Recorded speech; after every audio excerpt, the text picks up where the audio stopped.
आज 13 फरवरी 2014 गुरुवार का दिवस है और हरिहर त्रिकाश्रम के कार्यक्रम में आप सबका स्वागत है। अभी शिवसूत्र को पढ़ने समझने की जो द्वितीय सेशन हमारा जब शुरू हो रहा है, जब दूसरी बार हम शिवसूत्र को फिर से पढ़ने जा रहे हैं, इसके पहले हम जो इंट्रोडक्टरी पिछले 2 हफ्ते से समझ रहे थे, उस इंट्रोडक्शन के दौर में हम उपायों को एक बार फिर से समझ लेते हैं क्योंकि 2 उपायों को पिछली बार डिस्कस किया था। उपाय का मतलब होता है इस जीव चेतना को उस शिव चेतना से मिलाने का साधन। जो अभी अपनी बात हुई थी कि हमारे पास एक चेतना है जो एक सीमित चेतना है और शिव चेतना जो असीम चेतना है, या कह सकते हैं कि हमारे एक बॉटल में रखा हुआ समुद्र का जल, उसको समुद्र में मिलाने की प्रक्रिया। उस बॉटल में रखे हुए समुद्र के जल को हम नाम दे सकते हैं, फिर इसको नाम गुलाब जल दे सकते हैं या बहुत सारे नामों से हो सकता है, इत्र का नाम दे सकते हैं। ये उसकी सीमित आइडेंटिटी है और उसकी एक यूनिवर्सल आइडेंटिटी होती है जब वो समुद्र में मिल जाए। उसके बाद में वो ही समुद्र है और वही समुद्र बन जाती है। उसकी एक सीमित पहचान समाप्त हो जाती है और एक असीमता से पहचान जुड़ जाती है। तो इस उपलब्धि को पाने के लिए क्या साधन है? तो उसके शिवसूत्र बोलता है 3 साधन है। एक शांभव उपाय है, एक शाक्त उपाय है और तीसरा आणव उपाय है।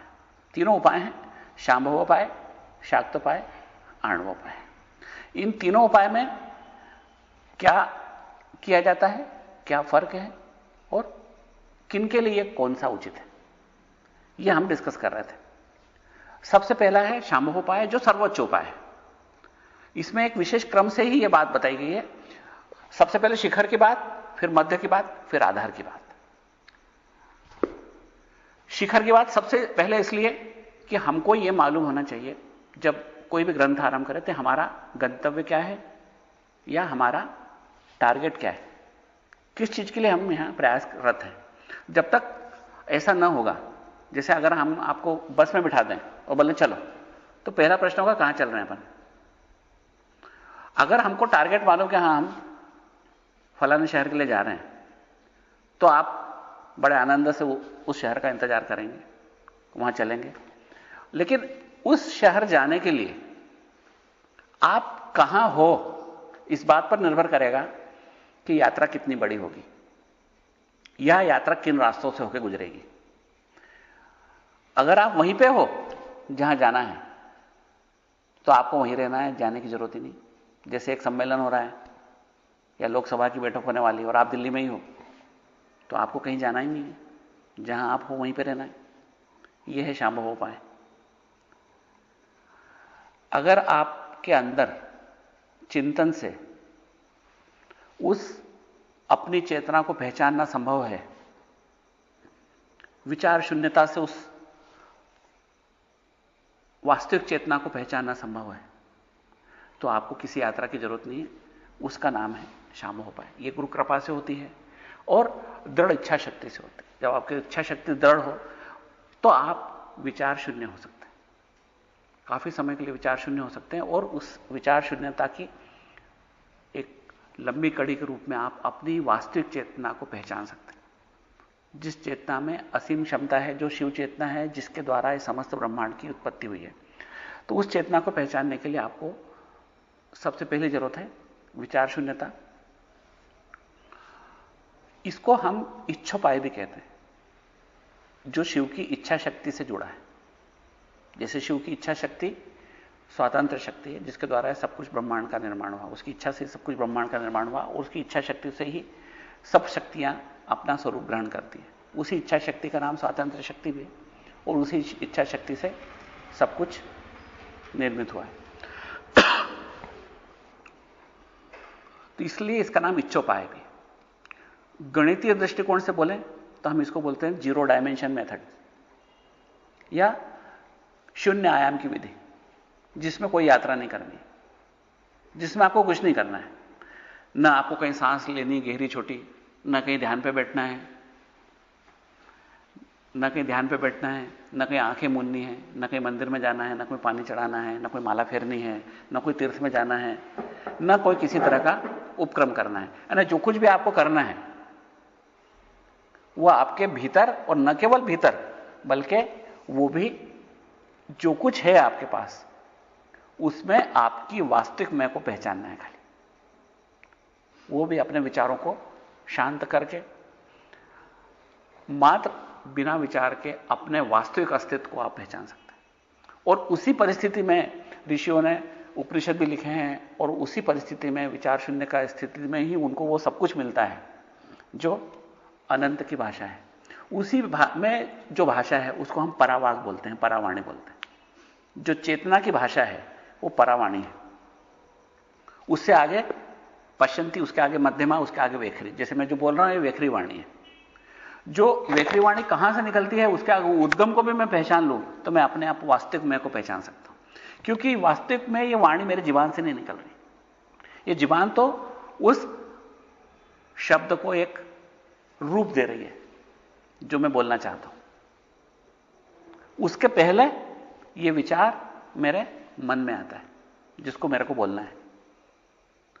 उसके भी पहले उस विचार का कहीं उद्गम होता है मेरे अंतस में,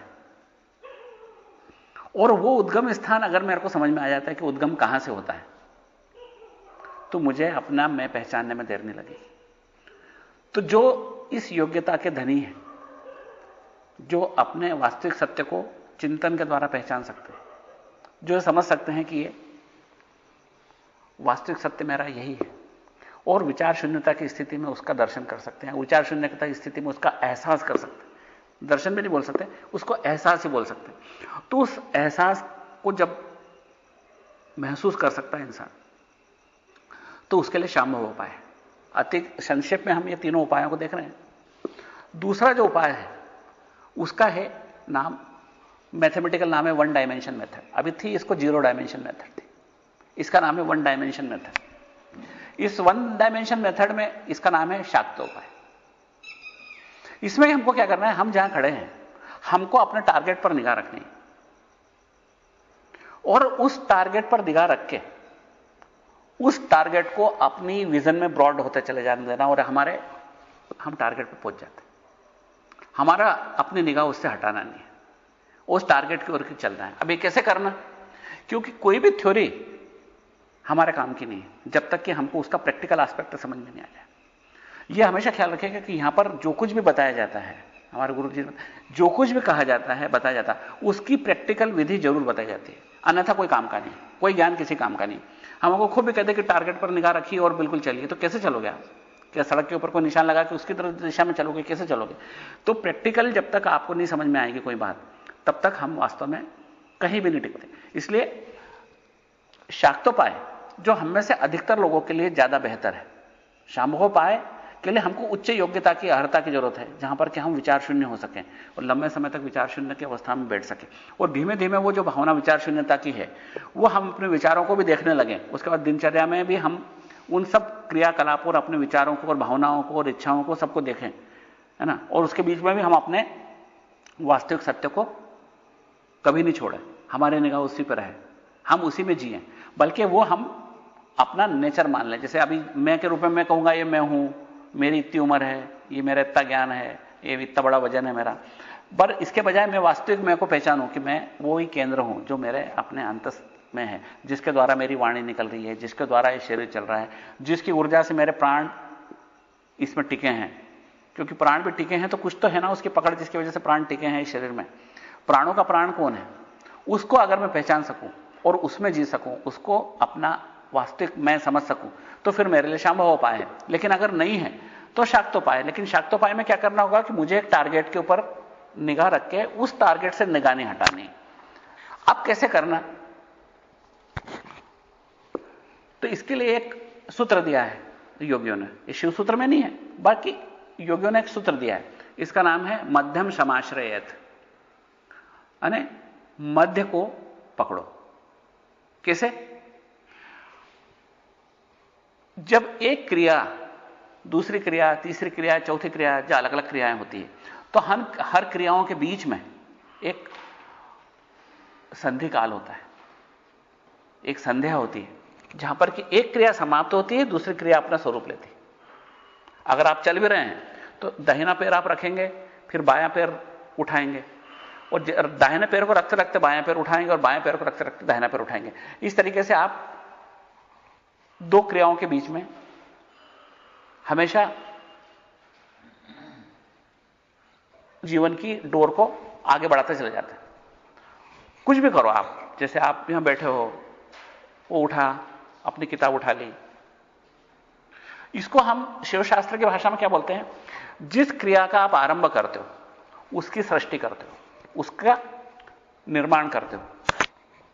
जिस क्रिया को करते हो उस क्रिया की स्थिति करते हो, और जिस क्रिया को छोड़ते हो या बंद करते हो उसका संहार करते हो। तो सृष्टि, स्थिति, संहार, ये तीन हमारी पंच क्रियाओं में से तीन क्रियाएं हैं। सृष्टि, स्थिति, संहार। शिव हमेशा 5 क्रियाएं करता है। सृष्टि वो संसार बनाता है, स्थिति वो संसार का लालन पालन पोषण करता है, वो चलती है सृष्टि, और संहार जिसके द्वारा वो समस्त सृष्टि को अपने में समेट लेता है। इसके द्वारा जब सृष्टि स्थिति बनी रहती है वो अपने स्वरूप को छिपा लेता है। ये दिख रही टेबल, ये दिख रहा है मोबाइल, ये दिख रही किताब, इस रूप में हम पहचानते हैं, लेकिन हम ये सब शिव है ये नहीं पहचान पाते, क्योंकि उसने अपने स्वरूप को छिपा लिया। तो इसकी चौथी क्रिया है जिसका नाम है तिरोधान। तिरोधान यानी वो अपनी स्वरूप को छिपा लेता है, अपने वास्तविक स्वरूप को छिपा लिया उसने। जो कुछ है वो शिव है, लेकिन हमको शिव के सिवा सब कुछ दिख रहा है, सिर्फ शिव ही नहीं दिख रहा है। जबकि शिव के सिवा कुछ भी नहीं है, वो दिख रहा है सब कुछ, लेकिन शिव नहीं दिख रहा है। तो ऐसी परिस्थिति में ये जो चौथी क्रिया है तिरोधान की, वो हमारे आसपास उपस्थित शिव को हमसे छिपा लेती। और पांचवी क्रिया है अनुग्रह की। अनुग्रह में वो आपको अपना स्वरूप प्रकट कर देती। ये टेबल भी शिव दिखने लगती है, सब कुछ शिव दिखने लगता है, या सब कुछ मैं देखने लगता है। जो मेरा ही तो विकास है, क्योंकि मेरे अंदर जो चेतना है वही तो आप में भी, और उसी के द्वारा ये सब कुछ विकसित है। अब आप मजेदार बात यह है कि जो कुछ यहां कहा जा रहा है ये क्वांटम फिजिक्स के द्वारा भी प्रूव हो चुका है। जो कुछ भी मैं कहूंगा ऐसी कोई बात नहीं करूंगा जो भौतिक शास्त्र के द्वारा भी सिद्ध नहीं हो। जो कुछ भी कहा जा रहा है ये क्वांटम फिजिक्स, रिलेटिविटी थ्योरी, इन सब चीजों ने इन बातों को वास्तव में सत्य सिद्ध कर चुकी है। जैसे कि हम कहें कि एक जंगल में कुछ हो रही थी घटना, देखने वाला कोई नहीं था, तो यह किसने बोला कि हो रही थी घटना? यह तुमको कैसे पता कि हो रही थी घटना? सचमुच में किसी घटना के घटित होने के लिए एक चेतना जरूरी है। बिना चेतना के दुनिया में कोई घटना घटित नहीं हो रही। कोई भी चेतना अगर घटित होती है, कोई घटना घटित होती है, तो उसके पीछे एक चेतना जरूर होना चाहिए। आपको एक 2000 साल पुराना कोई सिक्का मिल जाता है, तो मतलब 2000 साल पहले कोई ना कोई मशीन थी जिससे ये बना, और उस मशीन को चलाने वाला या उसकी कॉन्सेप्ट वाला कोई ना कोई चेतन व्यक्ति जरूर था, जिंदा था, जो सोच भी सकता था और जो कुछ कर सकता था। ऐसा व्यक्ति जरूर था जिसने इस मशीन को बनाया और जिसने अपना निमित्त लिया, जिसने अपना निमित्त इस सिक्के की रचना की। आप ये कह नहीं सकते कि अपने आप आ गया। जब प्रथम क्षण इस ब्रह्मांड का निर्माण हुआ, जिसको हम बिग बैंग बोल सकते हैं, हिरण्यगर्भ बोल सकते हैं कि हिरण्यगर्भ से पूरा संसार निकला, जैसे उपनिषद बोलता है, तो उस प्रथम क्षण एक घटना घटी, ये ब्रह्मांड का निर्माण हुआ। तो उस घटना के पीछे भी कोई चेतना थी, क्योंकि बिना चेतना के, क्वांटम फिजिक्स भी बोलता है कि बिना चेतना के कोई घटना घटती नहीं। कोई भी घटना घटती है तो उसके पीछे एक चेतना जरूरी है, किसी का प्रयोजन होना चाहिए। जैसे मटके से, मिट्टी से मटका बनाया, लेकिन एक कुम्हार का प्रयोजन जरूरी है कि हाँ मेरे को मटका बनाना। आज उसको विचारा और उसने निर्णय लिया और तय कर लिया कि आज मटका बनाएंगे। जब तक उसका प्रयोजन नहीं हो वो मटका नहीं बनेगा। इस तरह से जब हम ब्रह्मांड के निर्माण के पहले क्षण की बात करें तो उस क्षण भी एक चेतना जरूरी थी और उसी से यह बना। तो वही चेतना का नाम हम यहां पर बोलते हैं परम शिव। उसी को हम उपनिषद में बोलते हैं ब्रह्म, जिसकी इच्छा से यह सब कुछ बना। क्योंकि अगर किसी की प्रेरणा नहीं थी, किसी का प्रयोजन नहीं था, तो वह घटना घट ही नहीं सकती। भौतिक शास्त्र भी बोलता है कि वह घटना घट ही नहीं सकती, घटना के पीछे चेतना जरूर है। तो वो जो चेतना थी उसका नाम है परशिव, और इसीलिए हम उसको सनातन बोलते हैं, क्योंकि वो इस ब्रह्मांड के, समय के और अंतरिक्ष के और पदार्थों के निर्माण के पहले से उपस्थित थी। ऐसा नहीं है कि ये आई और जैसे पुराने समय का हमारा केमिस्ट्री क्या बोलती थी, ये आई और आपस में कणों ने रिएक्शन करी और उसके बाद में चेतन जीव बन गए। वो गलत है। ऋषि तो पहले ही कहते थे गलत है, पर अब विज्ञान भी सहमत है इससे कि वो बात गलत थी हमारी, कि निर्जीव से सजीव नहीं बनेगा, सजीव से निर्जीव चीजें बनी। आपकी चेतना से ये सब कुछ ब्रह्मांड बना है। इस ब्रह्मांड में उपस्थित किसी पदार्थ से आपकी चेतना बनी, ये सोचना भी मूर्खता है।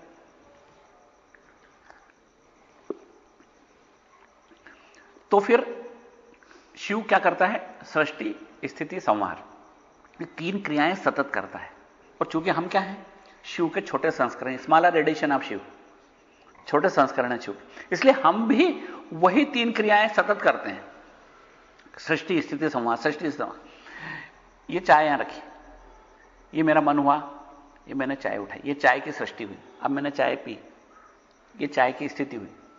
मैंने पी लिया, ये चाय का संहार हो गया।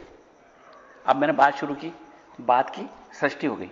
मैंने बात बदली, एक विचार से दूसरे विचार पर जंप किया, एक विचार का संहार हुआ, तब दूसरे विचार की सृष्टि हुई। जब दूसरे विचार का संहार हुआ तो तीसरे विचार की सृष्टि हुई। तो ये जो कड़ियां हैं जिससे हमारा जीवन बना है, उन कड़ियों को जोड़ने वाला कौन है? एक कड़ी, दूसरी कड़ी, और उन दोनों कड़ियों के बीच में एक हल्की सी संधि है। सृष्टि हुई, स्थिति हुई, संहार हुआ, सृष्टि हुई, स्थिति हुई, संहार हुआ।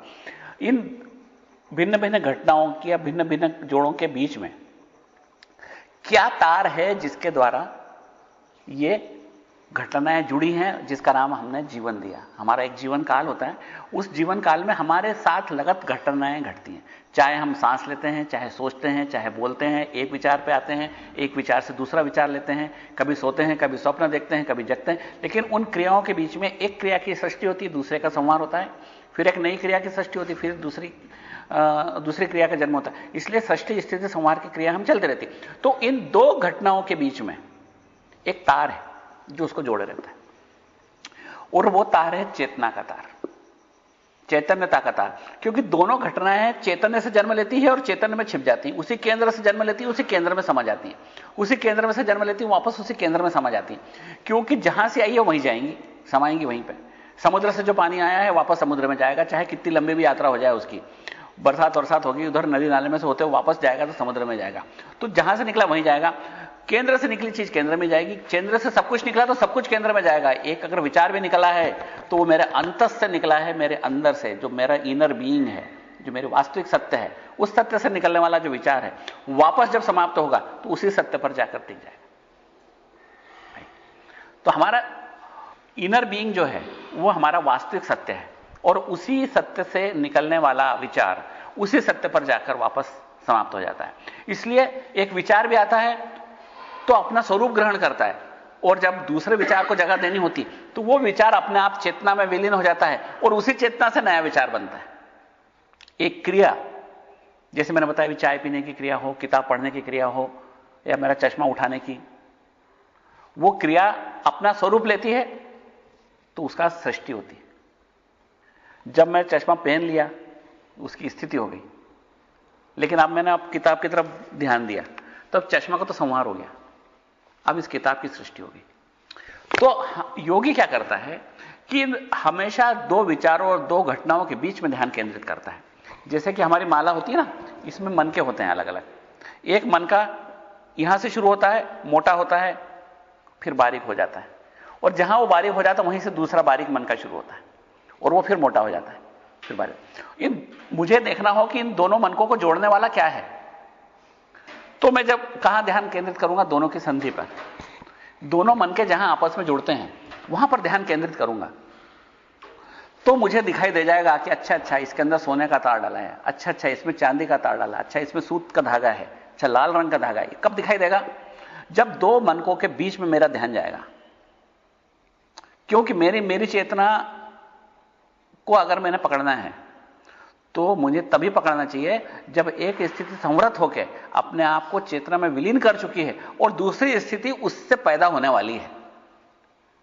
सृष्टि स्थिति संहार के गेम के अंदर सृष्टि हो रही है, पुरानी सृष्टि का विनाश हो रहा है, नई सृष्टि का जन्म हो रहा है। उस समय वास्तविकता क्या है? सिर्फ चेतना। कोई सृष्टि नहीं उस समय, संधि काल में कोई सृष्टि नहीं है, क्योंकि सृष्टि अब नई सृष्टि जन्म लेगी, पुरानी सृष्टि समाप्त हो गई, नई सृष्टि जन्म लेने वाली है। उस समय बचा क्या है? मात्र चेतना। तो उस समय जब मेरी निगाह दो घटनाओं के बीच में पड़ेगी तो मेरी निगाह पड़ेगी चेतना पर। निगाह का मतलब मेरा कंसंट्रेशन, मेरा कंटेम्पलेशन, मेरा ध्यान, मेरा आग्रह कि मुझे दो घटनाओं के बीच में अपना ध्यान केंद्रित करना है। जब मैं दो घटनाओं के बीच में मेरा ध्यान केंद्रित करने की प्रयास होता चला जाएगा तो मेरी साधना के लिए मुझे किसी विशेष जगह पर जाने की जरूरत नहीं है। मेरी साधना के लिए मुझे किसी मंदिर पे, तीर्थ पर, पहाड़ पर चढ़ने की जरूरत नहीं है। मैं अगर घर में बैठा हूं तो दिन भर क्रिया करता ही हूं और उन दो क्रियाओं के बीच के जंक्शन पर जैसे मैं निगाह डालूंगा वहां मुझे चेतना दिखाई देगी। इसलिए योगी क्या करता है? शाक्तोपाय में अपने जीवन काल की समस्त जिंदगी चलता जाता है, जैसे आप कर रहे हो वैसे सब करेगा वो। उसमें आप में एकदम कोई फर्क नहीं दिखाई देगा। जैसे आज हो आप वैसे ही रहोगे, वैसे ही कपड़े पहनोगे, वैसे ही दुकान पे जाओगे, सर्विस पे जाओगे, कॉलेज में जाओगे, जो कुछ भी कर रहे हो, whatever you have been doing, वही करोगे। इसमें कोई भी परिवर्तन नहीं आएगा। परिवर्तन क्या आएगा? उसके अंदर अब वो जागरूकता से जीता है। हम क्या करते हैं? बेहोशी में जीते हैं। खाना खाया, कर लिया, खाना खाते खाते ध्यान हमारा दुकान में है, दुकान पे ग्राहकों से बात कर रहे हैं, ध्यान हमारा बैंक में है, बैंक में जाके काम कर रहे हैं, ध्यान हमारा वो चौथी जगह यहां से निकल के वो करना है, उस आदमी से पैसे लेना है, करना है, वहां गए, ध्यान हमारा उधर है। क्योंकि उस समय उन घटनाओं पर हम केंद्रित करें नहीं तो फिर घटनाओं के जंक्शन पर तो बहुत दूर की बात है। हम वास्तव में हमारे हाथ के काम पर भी ध्यान केंद्रित नहीं कर पाते, तो उन जंक्शंस के ऊपर ध्यान केंद्रित करना तो और भी ज्यादा कठिन हो जाता है।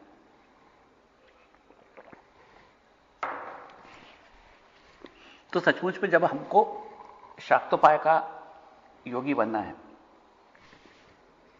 तो जागरूकता से जीना जरूरी है। जब हम कुछ भी करते हैं, सोचते हैं, उनके बीच में संधि काल पर ध्यान केंद्रित करना कि हां अब मेरा ये विचार समाप्त हुआ, नया चालू हुआ। करते जाओ वैसे ही, जो बोलना है बोलते चले जा रहे हैं, जो करना है करते चले जाएं। सब्जी काट रहे हैं, सब्जी काट रहे हैं। सब्जी काटने के बाद एक बार काटने के बाद दूसरी बार काटेंगे तो पहली बार के टुकड़े का संहार हो गया, दूसरी बार की सृष्टि हो गई। तो आप सृष्टि स्थिति संहार के क्रम को सतत जारी करे हुए हो। उस क्रम को आप तोड़ ही नहीं सकते जब तक आपके प्राण आपके साथ है। वो क्रम चलता जा रहा है और उसी क्रम में, इसलिए वो मंदिर आपके साथ सदा उपलब्ध है, 2400 घंटे।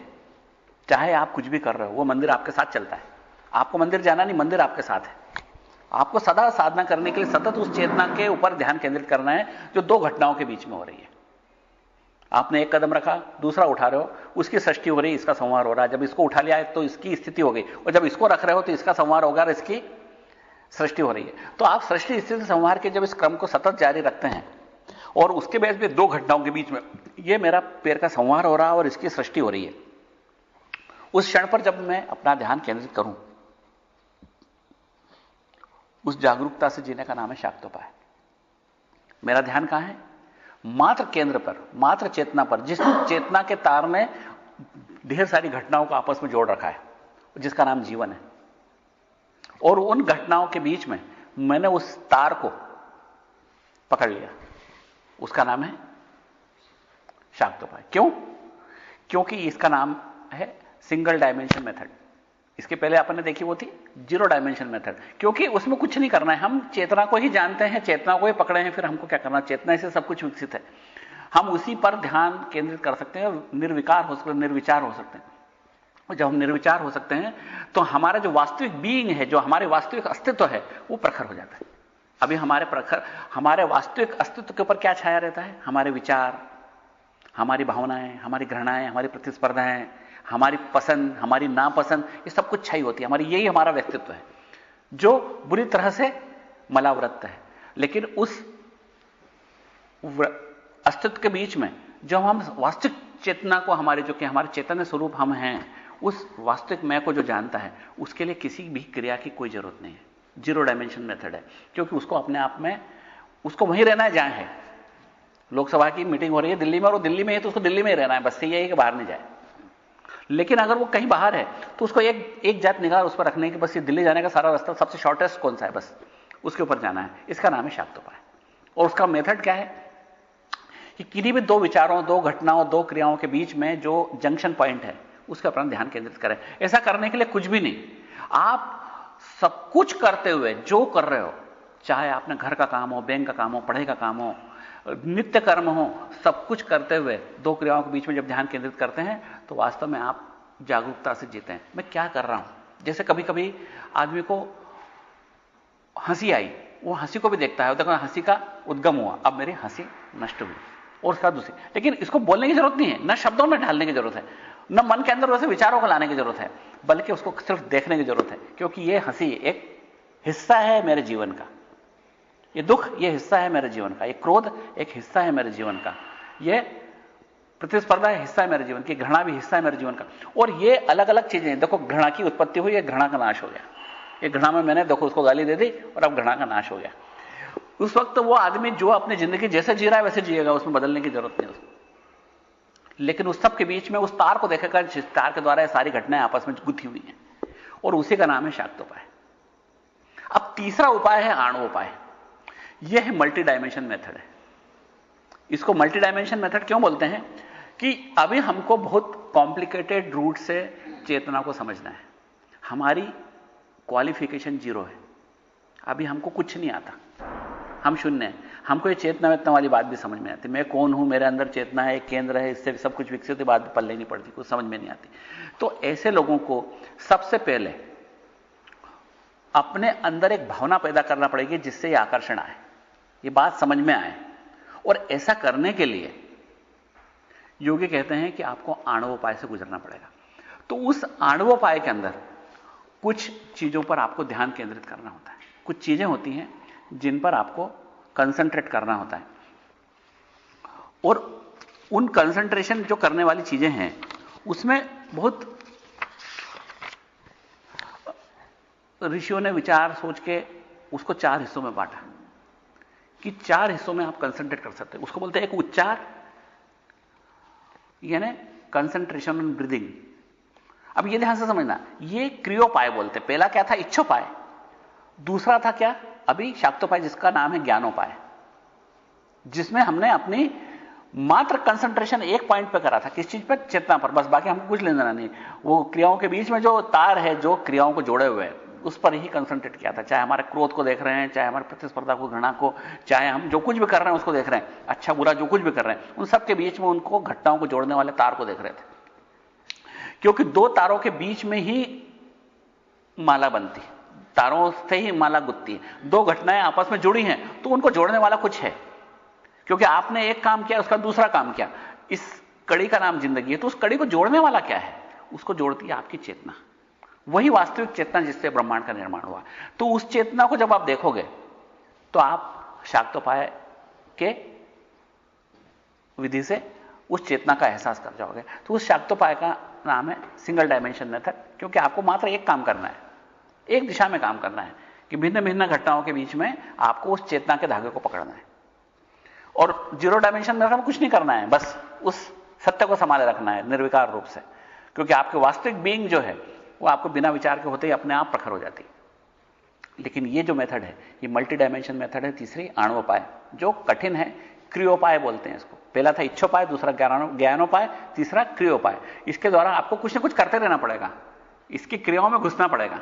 यहां पर हम नहीं कह सकते आपको कि यहां पर आपको मूर्ति की जरूरत नहीं है, कि मंदिर की जरूरत नहीं है, कि उपवास की या प्रार्थना की या माला घुमानी। यहां पर सब चीजें आएगी। आपको ऐसा करना पड़ेगा। इनको 4 हिस्सों में बांटा गया है कि आपको क्या क्या क्रियाएं करना पड़ेगी। इसके लिए उनको 4 हिस्सों में बांटा गया। एक है उच्चार, यानी कंसंट्रेशन ऑन ब्रीदिंग। दूसरा है करण, है ना, सेंसरी ऑर्गन्स। करण का मतलब होता है सेंसरी ऑर्गन्स। हमारे नाक, कान, मुंह, जुबान जो है ये सेंसरी ऑर्गन्स है, तो इसकी करण की मेथड है। और तीसरा है ध्यान, कंटेम्पलेशन। और चौथा है concentration on a particular place, जिसको स्थान परिकल्पना बोलते हैं, स्थान प्रकल्पना। इस तरह से 4 हिस्सों में बांटा गया। तो उच्चार में हम क्या करते हैं, श्वास लेते हैं, श्वास के पलटने के बिंदु पर ध्यान केंद्रित करते हैं, उसका नाम है उच्चार। जैसे श्वास हमने खींची, हमारी यहां तक गई, अब यहां से पलटी, बाहर आई, यहां तक गई, अब यहां से पलटी, वापस यहां तक गई। अब सांस को हम एक बिंदु की तरह देखते हैं जो इस तरीके से चल रहा है, यू शेप में, और उसके टर्निंग पॉइंट्स पर ध्यान केंद्रित करते हैं कि कहां पर वो टर्न होती है। जैसे सांस अंदर की ओर यहां से टर्न हो रही है, सांस बाहर की ओर फिर यहां से टर्न हो रही है। तो इस तरीके से हमारे को इससे क्या होगा कि जब आप लगत करते हैं, इसके लिए आपको समय निकालना पड़ेगा, शांति से बैठना पड़ेगा और श्वास पर ध्यान केंद्रित करना पड़ेगा। इससे आप अपने आप धीमे धीमे चक्रोदय होता है। चक्रोदय का होता है मतलब कि आप उस चेतना के नजदीक पहुंचते हो, आपकी दृष्टिकोण में वो केंद्र आने लगता है। दूसरा है करण। अब करण का मतलब होता है किसी एक इंद्रिय के द्वारा एकाग्रता बनाना। आपने देखा होगा कई लोग दीवार पर एक बिंदु बना देते हैं और फिर बिंदु के ऊपर लगातार देखते हैं, आधे घंटे तक अपलक देख रहे हैं, आधे घंटे तक आंख से आंसू भी बह जाए तो भी देखते रहते हैं, अपलक देखते हैं।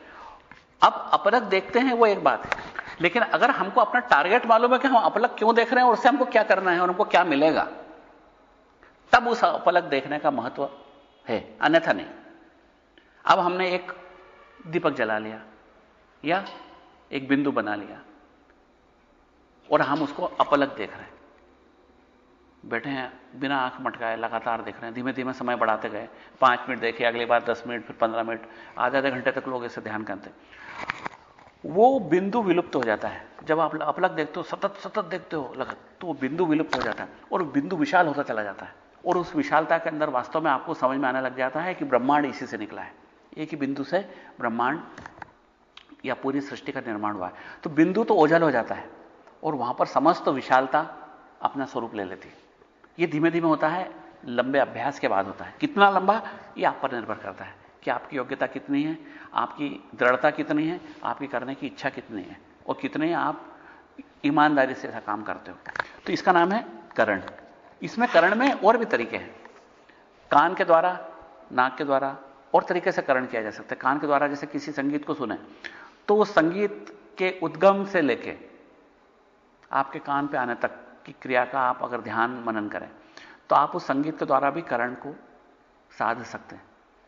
किसी भी इंद्रिय के एक हिस्से को लेना है और उसके द्वारा उससे ग्रहण की जाने वाली जानकारी को आप विस्तार से गहराई से देखते चले जाएं तो उसके अंदर आपको समझ में आने लगेगा कि इसके द्वारा, यही चेतना के द्वारा उत्पन्न चीज है और इसी के द्वारा इस संसार का निर्माण हुआ। तो ये आपको दूसरा है, इसका नाम करण।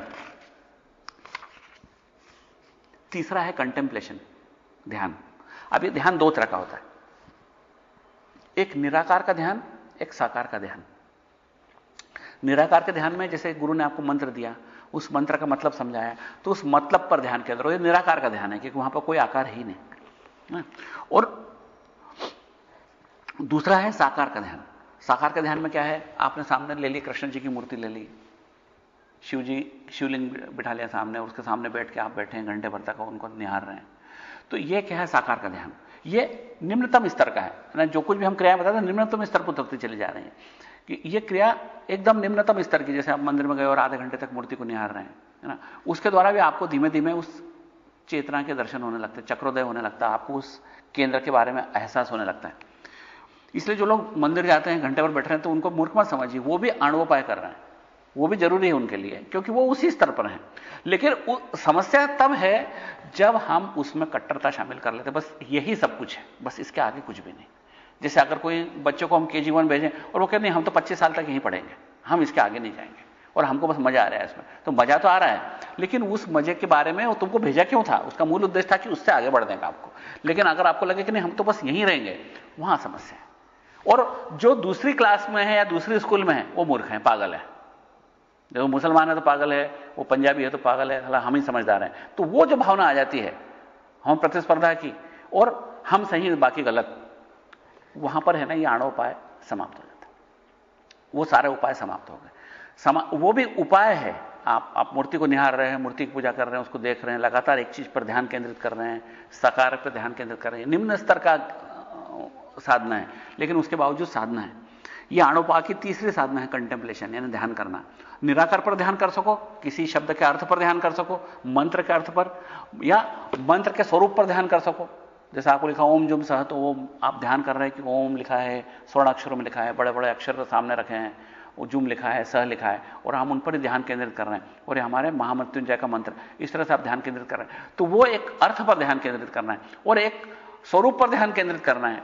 जब हम किसी मूर्ति को या स्वर्ण लिखित अक्षरों को या किसी व्यक्ति को या किसी गुरु के चित्र पर या किसी के चित्र पर ध्यान केंद्रित करते हैं, तो वो हमारा आणोपाय है। और तीसरा है स्थान प्रकल्पना। स्थान प्रकल्पना में आपको बहुत कंसंट्रेशन की जरूरत है, बहुत ध्यान से, जागरूकता से करने की जरूरत। उसमें क्या करते हैं, स्थान प्रकल्पना का जो सच्चा वास्तविक स्थान प्रकल्पना है वो ऐसी होती है कि जब आप सांस लेते हैं और सांस छोड़ते हैं, तो एक सांस को एक चक्र की तरह देखिए। एक सांस ली, छोड़ी, फिर नई सांस ली, छोड़ी, फिर नई सांस ली, छोड़ी, और इस पूरे चक्र में देखो, इस जगह देवता हैं, इस जगह पे सूर्य है, यहां पर चंद्रमा है, यहां पर शरद ऋतु है, यहां पर ग्रीष्म ऋतु है, यहां पर संक्रांति है, यहां पर महामृत्युंजय है, यहां पर मेरे काका जी हैं, यहां मेरे पिताजी हैं, यहां मेरे बच्चे। और आप संसार में जिन जिन चीजों की भिन्नता से कल्पना कर सकते हैं वो सब इस चक्र में देखो। और जब आपने देख ली, आप अब अगली सांस में उनको फिर से देखिए, अगली सांस में उनको फिर से देखिए। आप एक सांस आपने ली, एक सांस छोड़ी, इसमें आपने पूरे ब्रह्मांड के दर्शन कर लिए। एक सांस ली, एक सांस छोड़ी, एक सांस ली, एक सांस छोड़ी। आप ध्यान से बैठे हैं, सांस लेते जा रहे हैं, छोड़ते जा रहे हैं, और हर सांस के साथ में, और आपको लगेगा अरे पिछली बार बद्रीनाथ के दर्शन छूट गए थे, इस सांस में अपन वो भी ले लेंगे। तो इस तरह आप जब सांस लेंगे और छोड़ेंगे तो उन पूरे ब्रह्मांड का एक परिक्रमा करते हुए चले जाएंगे। जो जो आपके कल्पना में आ सकता है, चाहे आपके मित्र हो, रिश्तेदार हो, अपने हो, पराये हो, दुश्मन हो, प्रतिस्पर्धी हो, या भिन्न भिन्न स्थान हो, या तीर्थ स्थान हो, या जो काल्पनिक हो जैसे देवी देवता, प्रजापति, जो कुछ आपने सुन रखे हैं, उन सबको आप उस स्थान प्रकल्पना के द्वारा अपने श्वास के चक्र के अंदर शामिल कर सकते हैं। उस श्वास चक्र के द्वारा आप समस्त को बार बार देखते हैं, समस्त को बार बार देखते हैं। इस तरह से आप इस ब्रह्मांड की विशालता का एहसास समझ में आ जाता है, और यह भी समझ में आ जाता है कि वो चीज आपसे ही निकली है, आपके उसी केंद्र में। इस तरह भी चक्रोदय होता है। तो अब इसमें चार चीजें देखी अपन ने, उच्चार, करण, ध्यान और स्थान प्रकल्पना। ये चार तरीके हैं आणोपाय के। ये कठिन है। आणोपाय क्रियोपाय है, इसमें क्रियाएं करना पड़ती और ये साधना करना पड़ती, इसलिए कठिन है। ज्ञानोपाय, आपको एक बिंदु पकड़ना है, आपकी सब संसार की क्रियाओं को करते हुए आपको कुछ अलग से समय निकालने की जरूरत नहीं, क्योंकि उसमें हर क्रिया से किया जा सकता है। आप चाहे आप ताश पत्ते खेल रहे हो तो भी कर सकते हो, कुछ भी अच्छा बुरा जो कुछ भी काम कर रहे हो उस सबको करते हुए आप शाक्तोपाय की साधना कर सकते हो। शाक्तोपाय की साधना के लिए आपने बस शाक्तोपाय का जब भी ध्यान आए ध्यान कर लेना कि माला का, कि संसार इन घटनाओं से बना है, मेरा जीवन इन घटनाओं से बना है, और घटनाएं माला की तरह, जिसमें माला की मणियां हैं और वो जुड़ी हैं उस चैतन्य के धागे से। इस तरह ये तीन उपायों के अपन ने पढ़े। इन तीनों उपायों का अपन ने कंपैरेटिव स्टडी कर ली। जो तीन उपाय हैं, जो सर्वोच्च शिखर का उपाय है वो है जीरो डायमेंशन मेथड, जिसके अंदर हम जहां हैं वहीं हैं, हम चेतना को समझते हैं, समझना है बस, इससे ज्यादा और कुछ काम भी नहीं है हमारे पास, हमने समझ लिया। और इसको समझने के लिए इस मात्र विचार शून्य होना जरूरी। दूसरा ज्ञानोपाय, पहला था इच्छोपाय, दूसरा है ज्ञानोपाय। और ज्ञानोपाय उस चेतना के से निगाह नहीं हटाने की, और वो सतत अपने जीवन भर करना है। और उसको आप जैसे ही आपका ध्यान इधर उधर पलटे और विचारों में खो जाओ और कुछ काम बेहोशी में करो, और जैसे ही ध्यान आए आप फिर अपने आप को वापस वहां लगा दो। जैसे छोटा बच्चा इधर उधर भाग जाता है, हम पकड़ के वापस उसको ले आते हैं जगह पे। इस तरीके से हम अपने मन को बार बार पकड़ के वहीं लगाएं और ध्यान से दो घटनाओं के बीच की संधि काल पर ध्यान केंद्रित करें। यह करने के लिए हमको कोई विशेष प्रयोजन नहीं है, बस हम चाहे जब कर सकते हैं, चाहे जहां कर सकते हो, जो कुछ भी कर रहे हो उसमें कर सकते हो। एक विचार, दूसरा विचार, तीसरा विचार, एक वाक्य, दूसरा वाक्य, तीसरा वाक्य, एक सब्जी काटी, दूसरा काटी, तीसरी काटी, जो कुछ भी कर रहे हैं सब कुछ करते हो। तो बेलन भी चला रहे हैं तो आगे आया पीछे आया, इन दोनों के बीच के बिंदुओं पर भी हम ध्यान कर सकते हैं, है ना। ध्यान करने के लिए हमको किसी विशेष प्रयोजन की जरूरत नहीं। और तीसरा है आणोपाय, जिसमें ढेर सारी क्रियाएं, उसमें उच्चार, करण, ध्यान और स्थान प्रकल्पना, ये 4 है। अब इसमें भी हमको खोजना पड़ा कि हम कहां खड़े हैं, हमको कौन सी चीज रुचि है, खाली मूर्ति को देखना या किसी बिंदु के ऊपर दृष्टि करना, घंटे भर तक देखते रहे उस बिंदु को, वो हमारे लिए ज्यादा सूट करता है, या सांस की गति लेते हुए हम सांस के अंदर समस्त ब्रह्मांड के दर्शन करें, वो हमारे को ठीक जमता है, या कर्ण के द्वारा किसी एक बिंदु को विशाल बना लें, या ध्यान करें मंत्रों का, उनके अर्थों का या मूर्ति का, या उच्चार के द्वारा। तो यह हमारे पर निर्भर करता है कि हमारी अपनी योग्यता को हम खुद पहचाने, हम कहां खड़े हैं।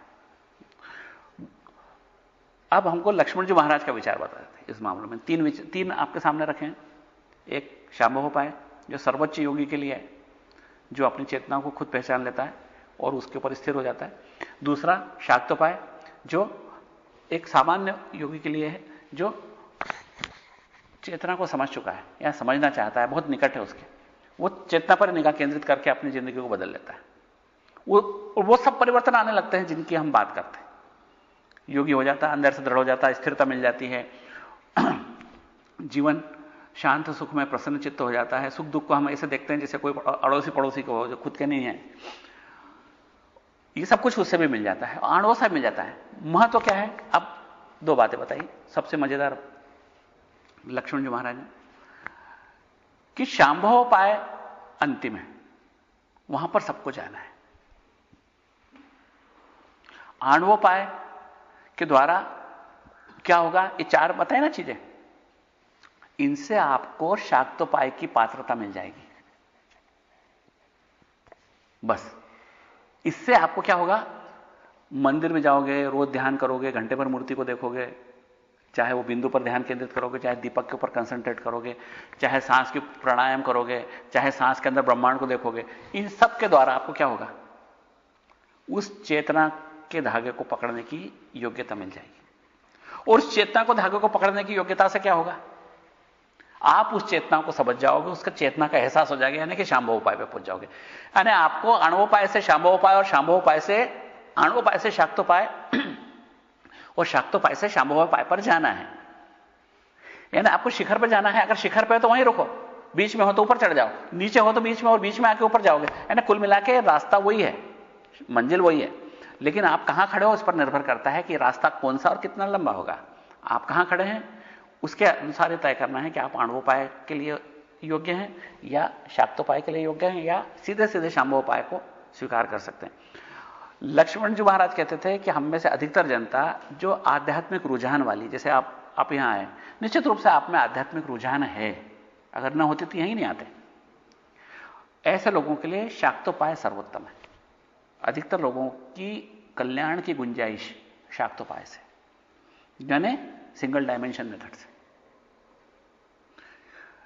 क्योंकि आप दिनचर्या को करते हुए, बिना किसी स्पेशल विशेष प्रयोजन करते हुए, आप अपने समस्त काम को करते हुए जागरूकता से करें, तभी उस केंद्र को पकड़ने की ताकत आएगी, तभी 2 घटनाओं के बीच की संधिकाल पर आप ध्यान केंद्रित कर सकें।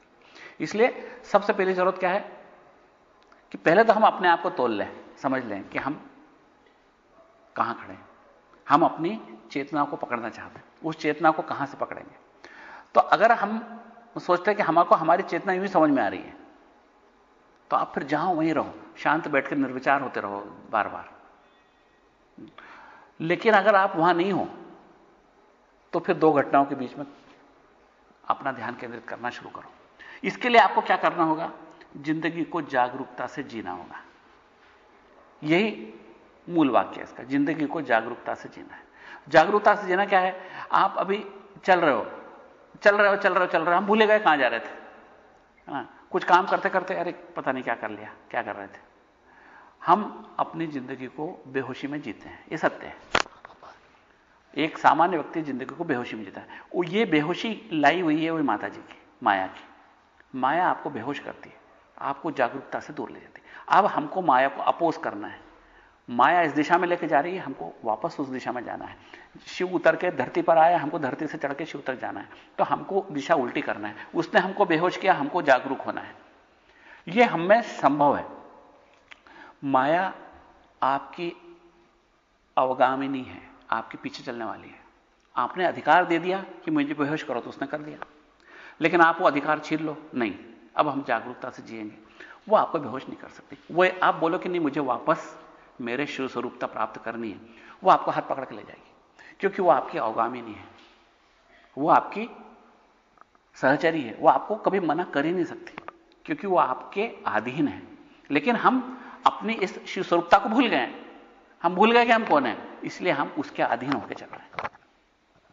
जैसे कोई अपने नौकरों के अधीन होकर चले, ऐसे वो अपनी पत्नी के अधीन होकर चल रहे हैं, वो अपनी सहचरी के अधीन होकर चल रहे हैं। वो उनको मना नहीं कर सकती, वो उसके अवगामी नहीं है। वो हमेशा ये कहेगी कि आप स्वामी जैसा बोलोगे वैसा। हमने बोला नहीं, मेरे को भुला दे, बेहोश कर दो, बेहोश कर दिया उन्होंने, उनका जीव स्वरूप मिला दे, जीव स्वरूप मिला दिया, उनको भुला दे, संसार की दिशा में दौड़ा दे, तो दौड़ा दिया। माया, राग, कला, विद्या हर तरह से हमको सीमित कर दिया और हम उस दौड़ में शामिल हो गए। ये उसका एक खेल है और हम क्या बन गए, खिलौने। अगर हम कहते कि नहीं, अब हम खिलौने नहीं बनेंगे, अब हम खिलाड़ी बन जाएंगे, तो ये असंभव नहीं है, बल्कि ये शाश्वत रूप से सत्य है कि यही संभव है। असंभवता तो दूर की बात है, जो वास्तविक सत्य है उसमें संभवता और असंभवता की कोई बात ही नहीं है। आपकी चेतना ही वास्तविक शिव है, इसमें आपको शिव स्वरूपता ग्रहण करने में कोई आपत्ति ही नहीं हो सकती। इसलिए वही शक्ति जो आपको दूर धकेल रही है, जब आप उसको अपनी वास्तविकता बता देंगे, तो वही शक्ति आपको आपकी इच्छा के अनुकूल वापस केंद्र की ओर लाना शुरू कर देगी। इसी का नाम है शाक्तोपाय। तो शाक्तोपाय हमारे लिए, अधिकतर लोगों के लिए ज्यादा काम का है। ये उपाय क्यों बताए गए आज? इसलिए बताए गए, पंचकर्म और उपाय, जो शिव 5 कर्म करता है, वो और उपाय। ये उपाय बताने का मतलब ये है कि हम अब जो पढ़ने जाए हैं वो हमको ठीक से हजम हो जाए, क्योंकि हमारे को जब तक टाइटल क्लियर नहीं है हमारे दिमाग में, हम उस शास्त्र को ठीक से नहीं पढ़ सकते। आज हमारे दिमाग में टाइटल एक क्लियर हो गया, 3 चीजें हैं, शांभवोपाय, शाक्तोपाय, आणोपाय। अब हम शुरू के 22 सूत्र शांभवोपाय के, उनको पढ़ेंगे। उसके द्वारा हम जानेंगे कि शांभवोपाय क्या है, ब्रह्मांड क्या है, उसका वास्तविक सत्य क्या है, वो बिंदु क्या है, और उसने ब्रह्मांड का निर्माण जो किया है उस बिंदु का स्वरूप क्या है। फिर शाक्तोपाय हम पढ़ेंगे कि ब्रह्मांड का स्वरूप क्या है, और जो रचना है इतनी बड़ी, उसका स्वरूप क्या है, और उस रचना के अंदर वो रचनाकार कहां खड़ा है। फिर तीसरा जो आणवोपाय पढ़ेंगे, तब उसमें पढ़ेंगे कि इस भीड़ में हम कैसे ढूंढे उस रचनाकार को। उसके लिए आड़ा तिरछा मार्ग पकड़ के हम उस रचनाकार को पकड़ते हैं, जब उसकी सहायता लेके फिर वापस हम अपना रास्ता खोजेंगे। इस तरह हम तीनों उपाय पढ़ेंगे। तो सबसे पहले अपन अब शुरू करेंगे अगले हफ्ते से शाक्तोपाय, सॉरी सबसे पहले शांभवोपाय, क्योंकि जो सीक्वेंस ऋषियों ने तय की हम भी उसी सीक्वेंस से चलेंगे। शांभवोपाय यानी सर्वोच्च, 0 डायमेंशन मेथड, उसको सबसे पहले पढ़ेंगे। और जिसका पहला सूत्र आएगा चैतन्य में आत्मा, 2 शब्द हैं।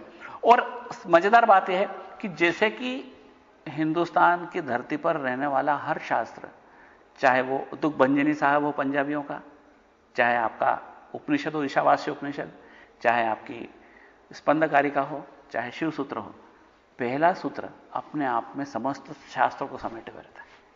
पहला ही सूत्र इतना विशाल होता है कि वो समस्त शास्त्र उसमें समाया हुआ है। जैसे आपकी गर्दन पकड़ो, पूरी मटकी को पकड़ के ऊपर उठा सकते, ऐसे ही इसको समझ लो, सारा सब कुछ समझ में आए, क्योंकि आप शिखर को पकड़ के सारे पिरामिड को ऊपर उठा सकते। ये शिखर है। जैसे हमने चैतन्य में आत्मा बोला, ये 2 शब्द हैं, सिर्फ 2 शब्द, लेकिन ये 2 शब्द कितने गहरे हैं, इन 2 शब्दों का मतलब कितना सुंदर है, ये कितने विज्ञान सम्मत है। और आज विज्ञान की जो वास्तव में जो सब molecular physics, space physics, plasma physics, इसके अंदर जो बातें आज कही जाती हैं, वो बातें हमारे ऋषियों ने कितनी गहराई से ध्यान में समझ ली थी और उनको क्रमबद्ध, लिपिबद्ध और सिस्टमेटिक तरीके से जमा कर रख दिया था आपके सामने, जो हमको अब समझ में आ रही बात। कई बात हम कहते थे कि शायद इनको कैसे पता चली, ये तो अंधविश्वास वाली बात है, ऐसा नहीं। लेकिन अब जो विरोधी थे, जो इस बात को नहीं समझ पा रहे थे, उनको भी धीरे धीरे समझ में आने लगा, क्योंकि जब विज्ञान जो बात कहता है वो तर्क और प्रमाण सहित कहता है। और सचमुच में जो कुछ हम यहां पर आश्रम में बात करते हैं निश्चित रूप से प्रमाण सहित है, लेकिन उसके बावजूद एक सावधानी जरूरी है कि यहां पर हमारे पास कुतर्क के लिए कोई स्थान नहीं है। क्योंकि सबसे पहले जब तक हमारे हृदय में समर्पण नहीं होगा किसी शास्त्र के प्रति, तब तक हम उसको हृदयंगम नहीं कर सकते। कुतर्क हर प्रयास का नाश कर देता है। कुतर्क वास्तव में फिर से माया जनित होता है, वो आपके राह को रोकने की कोशिश करेगा। माया सदा ये चाहेगी कि आप वापस पलट के परिधि की तरफ चले जाओ, ताकि संसार चलता रहे। क्योंकि तुम शिव में आ जाओगे बहुत सारे, तो हमारे संसार का नाश हो जाएगा। हमको संसार का भी नाश नहीं करना, जब शिव चाहेगा जब ही होगा। तो सचमुच में आपको लगातार वो परिधि की तरफ धकेलता है। आप जैसे इधर घूमने की कोशिश करते हो, वो फिर से घुमा देती है। आप जैसे 90 डिग्री घूमते हो, फिर उसका 360 डिग्री घुमा देती हो। आपको 180 तक जैसे आते हो, वापस 360 पे कर देते हो, वापस मुंह घुमा के उल्टा कर देती, क्योंकि वो चाहती है कि आप हमेशा परिधि की तरफ रहो, उसी चाहत की दिशा में दौड़ते चले जाओ, जहां पर कि आपकी चाहत का कोई अंत नहीं है। चाहत पर चाहत, परिधि पर परिधि, क्योंकि इस केंद्र के बाहर गोलों की कोई शंखाओं की कमी नहीं, परिधियों की कोई कमी नहीं। तो उन परिधियों की दौड़ लगाना है, कोई जरूरत ही नहीं हमको किसी भी तरह के आध्यात्म की, क्योंकि कई जन्मों तक वो दौड़ खत्म नहीं होने वाली। दौड़ तभी खत्म होगी जब इंसान केंद्र पे आएगा, और जैसे वो केंद्र पे आएगा हमारे संसार की दौड़ समाप्त हो जाएगी। तो आज